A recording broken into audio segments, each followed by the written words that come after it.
कलियुग में हनुमान जी यहाँ रहते हैं और जाने कलियुग में बजरंगबली के दर्शन कैसे होंगे। हनुमान जी प्रभु श्रीराम के परम भक्त हैं। पौराणिक कहानियों के अनुसार हनुमान जी केवल बलशाली ही नहीं बल्कि दयालु भी हैं। हनुमान जी इतने दयालु हैं कि अपने शत्रुओं पर भी दया करके उन्हें संकट से निकाल देते हैं। इसका अर्थ यह है कि हनुमान जी केवल एक देवता ही नहीं बल्कि एक योद्धा भी हैं।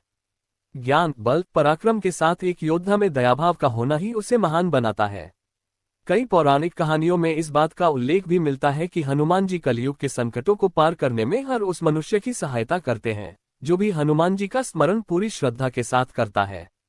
बजरंगबली को चिरंजीवी होने का वरदान प्राप्त है, इसलिए माना जाता है कि हनुमान जी कलियुग में भी सशरीर निवास करते हैं। आइए जानते हैं कलियुग में कहाँ रहते हैं पवनपुत्र हनुमान। रामायण की कथा के अनुसार गंधमादन पर्वत से जुड़ी कई कहानियां मिलती हैं। गंधमादन पर्वत के क्षेत्र को यक्षलोक भी कहा जाता है।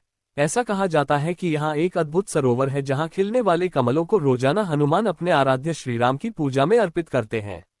श्रीमद्भागवत में वर्णन मिलता है कि द्वापर युग में भी हनुमान जी गंधमादन पर्वत पर निवास करते थे। इसी क्षेत्र में हनुमान जी भीम से मिले थे। अज्ञातवास के समय हिमवंत पार करके पांडव गंधमादन पर्वत के क्षेत्र में पहुंचे। इसी दौरान एक बार भीम सहस्त्रदल कमल लेने के लिए गंधमादन पर्वत के वन में पहुंच गए थे, जहां पर हनुमान जी ने भीम का अंधकार तोड़ा था। इस पर्वत पर कई ऋषि मुनि, देवता, गंधर्व निवास किया करते थे। कलयुग में हनुमान जी गंधमदक पर्वत पर रहते हैं।